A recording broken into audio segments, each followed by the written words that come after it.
Recordemos que en Juan Primo se descubrieron 16 fosas y 18 individuos. Ahora tenemos la explicación para la presencia del número 17.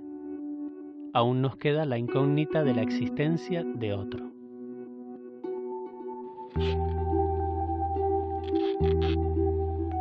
Fueron premeditadas e intencionadas las pautas seguidas para agrupar deliberadamente a sus difuntos. Con ello se transmite un mensaje. Se certificaban los vínculos. Había que regular el espacio igual que se regula la propiedad. Los ancestros, la propiedad y la tierra tenían gran relevancia. Digamos que lo que tiene importancia es el significado simbólico y el contenido social que eso representa. Como los muertos son capaces de garantizar y legitimar digamos, la apropiación, en un sentido genérico, de un espacio, de un territorio, el territorio de la comunidad del grupo que allí entierra a sus muertos, a sus difuntos, que allí tiene a sus antepasados. La casa de los muertos es el nexo que une a los vivos con la tierra, con sus raíces, lo que justifica la permanencia en un lugar, lo que hace que la gente haya sido siempre de ese lugar, porque ahí están sus ancestros, sus antepasados.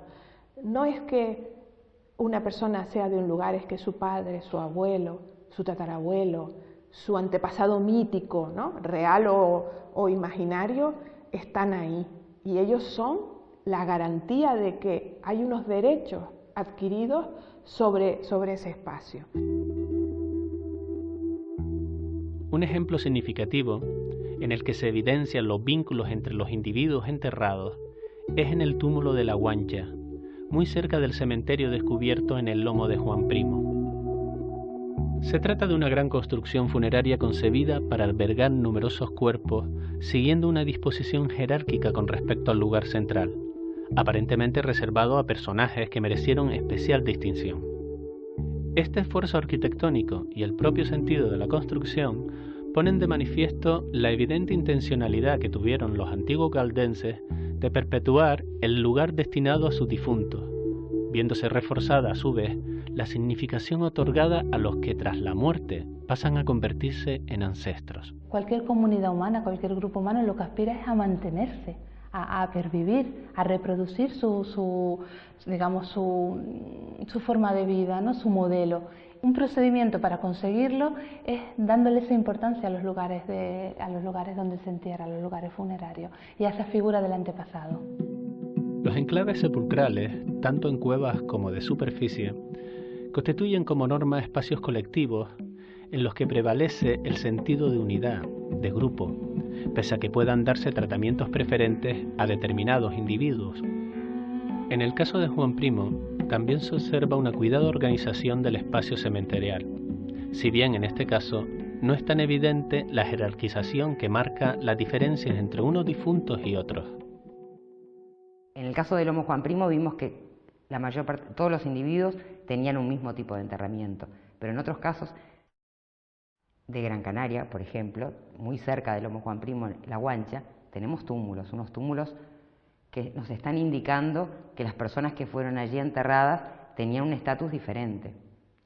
Estamos hablando de una sociedad jerarquizada y el tipo de desigualdad que puede haber durante la vida, eso se plasma también en el espacio del cementerio. La práctica fúnebre de los individuos inhumados en el Lomo Juan Primo es totalmente diferente a la que encontramos en La Guancha. Y por lo tanto eso nos está indicando que este colectivo tenía un rango, un estatus social inferior al que pueden tener los individuos que están inhumados en los túmulos de La Guancha. Ambos coinciden también. En el tiempo, coinciden en el tiempo y coinciden casi en el espacio. Los datos que revela un yacimiento están sometidos a un ejercicio de disciplina metodológica que requieren de un gran esfuerzo.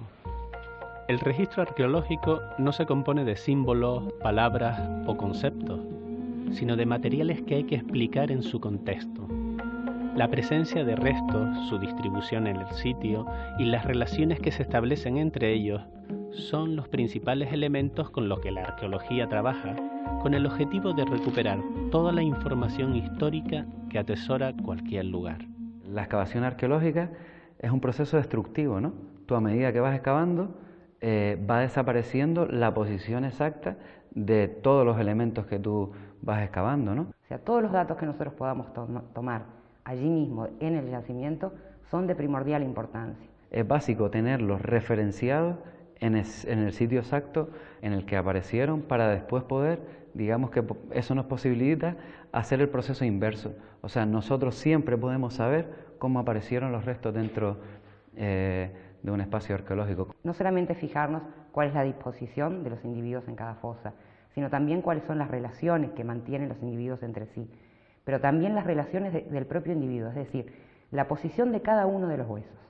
Si bien el individuo fue cubierto de tierra, una vez fue enterrado, había algún elemento entre la tierra y su cuerpo que frenaba la rápida entrada de sedimento o de tierra una vez se estaba descomponiendo. Y por lo tanto hay determinadas articulaciones que comienzan a moverse.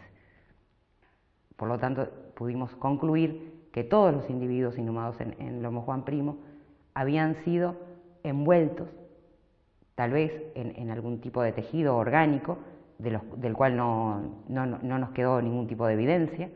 Sin embargo, a través del movimiento de los huesos, como explicábamos antes, pudimos saber que sí existía.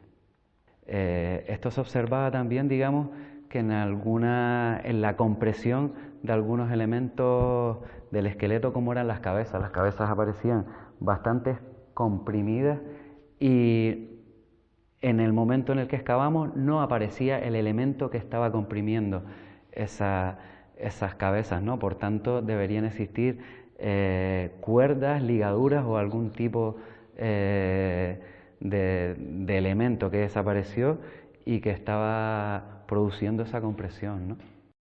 El conocimiento de cómo y en qué medios se produce la descomposición del cadáver y el movimiento sufrido por los huesos del esqueleto proporcionan las claves para afirmar que estos cuerpos estuvieron envueltos en algún tipo de mortaja.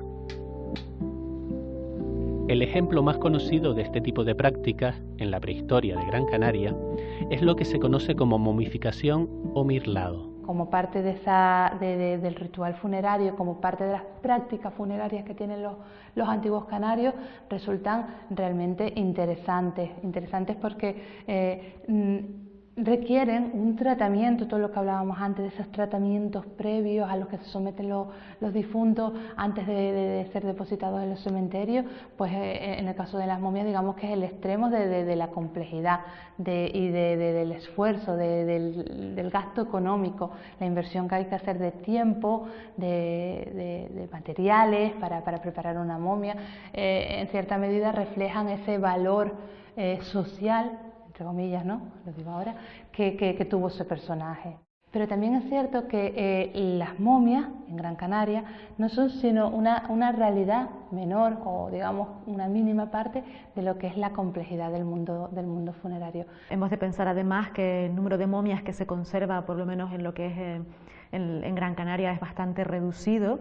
Todas ellas proceden de contextos en cuevas. Hay que plantearse que las cuevas tienen unas condiciones de temperatura y humedad bastante, por así decirlo, constantes, que no varían y que permiten la conservación de tejidos blandos y permiten también la conservación de las pieles y de los fardos en materia vegetal que envolvía a estos individuos. Hoy en día la arqueología está mostrando a través de los estudios muy minuciosos que se están haciendo en los cementerios, en las necrópolis, que muchísimos individuos o una parte de los individuos que aparentemente a priori de visu no conserva cuando se excavan ningún tipo de envoltura, sin embargo por cómo están dispuestos los restos óseos sí la llevó en su momento y se ha perdido por cuestiones de conservación. Muchos de estos individuos se encuentran depositados en fosas, en cistas, son zonas, por tanto no son cuevas, es decir, áreas en donde el agua entra, la lluvia, inundaciones, etcétera, afecta a pieles, afecta a tejidos blandos, afecta a materiales elaborados en junco y en piel, materiales muy sensibles a los cambios de temperatura y humedad que se terminan perdiendo si no están en las condiciones adecuadas, como por ejemplo puede ser el caso de las cuevas.